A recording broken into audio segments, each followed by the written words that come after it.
السلام علیکم ورحمۃ اللہ وبرکاتہ۔ محترم ناظرین، آج ہم ایک نہایت اہم ٹاپک لے کر آپ کی خدمت میں حاضر ہیں۔ مطالعہ آپ کی بھی ضرورت ہے۔ حضرات، عام طور پر عام مسلمانوں کے ذہنوں میں یہ تصور بیٹھا ہوا ہے کہ مطالعہ، کتابیں پڑھنا یہ صرف اہل علم کا کام ہے، یعنی کتابوں کا صرف اہل علم سے تعلق ہے۔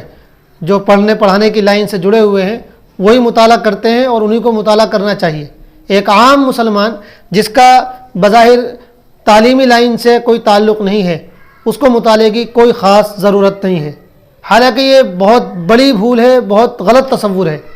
مطالعہ تو ہر انسان کی ضرورت ہے، اور مسلمان تو مطالعے سے بے نیاز ہو ہی نہیں سکتا ہے، اس لیے کہ قرآن کی جو سب سے پہلی آیت ہے اسی میں مطالعے کا حکم دیا گیا ہے۔ اقرأ بسم ربک الذی خلق، کہ پڑھو اور مطالعہ کرو اپنے اس رب کے نام سے جس رب نے پیدا کیا۔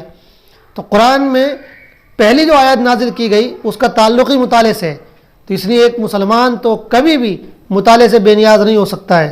اس لیے ہمیں اپنی اس سوچ کو بدلنے کی سخت ضرورت ہے، اور یہ سمجھنے کی ضرورت ہے کہ جس طرح مطالعہ ایک صاحب علم کے لیے ضروری ہے، اسی طرح مطالعہ ایک عام مسلمان کے لیے بھی ضروری ہے۔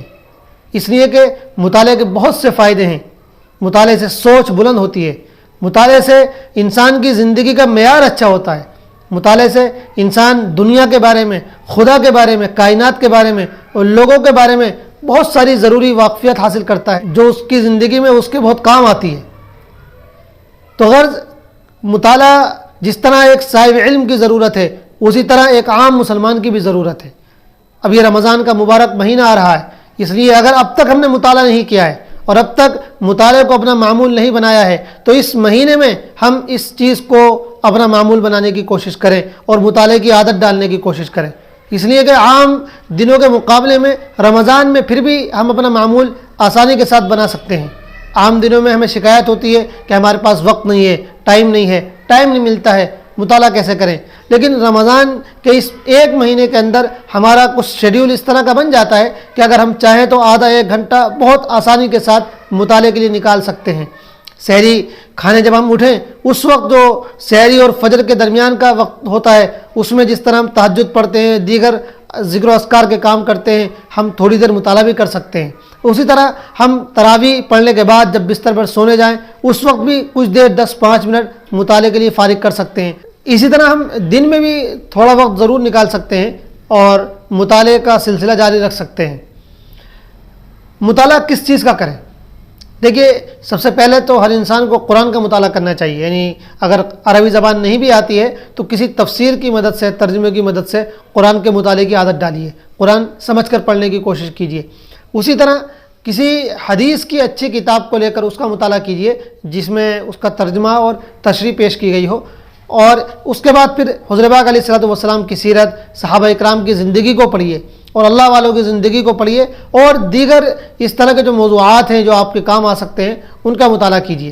اس وقت ہم آپ کے لیے کسی خاص کتاب کا نام اس لیے نہیں پیش کر رہے ہیں کیونکہ ہر انسان کا مزاج الگ ہوتا ہے، ہر ایک کا ذوق الگ ہوتا ہے، تو آپ کو جو بھی کتاب اچھی لگے اس کا مطالعہ کر سکتے ہیں۔ جس موضوع سے متعلق آپ کو دلچسپی ہو اس موضوع کا مطالعہ کر سکتے ہیں۔ ہم کوئی کتاب آپ کے لیے سجیسٹ نہیں کر رہے ہیں، لیکن آپ اپنے اعتبار سے اس کا انتخاب کر سکتے ہیں۔ البتہ یہ ضروری ہے اور بہتر ہے کہ آپ کسی جانکار سے مشورے کے بعد جو ہے کسی کتاب کا انتخاب کریں، اس لیے کہ مارکیٹ میں دستیاب ہر کتاب لائق مطالعہ نہیں ہے، بڑی الٹی سیدھی کتابیں بھی مارکیٹ میں مل رہی ہیں۔ اس لیے جب بھی آپ مطالعے کا ارادہ کریں اور کسی کتاب کو منتخب کرنا چاہیں تو جو آپ کا کوئی جانکار ہو، اہل علم ہو، اس سے مشورہ کریں، پھر اس کے بعد کسی کتاب کا مطالعہ شروع کریں۔ لیکن یہ ضرور یاد رکھیں کہ مطالعہ صرف اہل علم اور اصحاب علم کا کام نہیں ہے، ان کی ضرورت نہیں ہے، مطالعہ میری بھی ضرورت ہے، مطالعہ آپ کی بھی ضرورت ہے، اور مطالعہ ہر مسلمان کی ضرورت ہے۔ اس لیے اس مہم کو اس رمضان سے شروع کیجیے اور پھر اس مہینے میں خاص اس کا معمول بنائیے اور پھر اس کو پورے سال نبھانے کی کوشش کیجیے۔ والسلام علیکم۔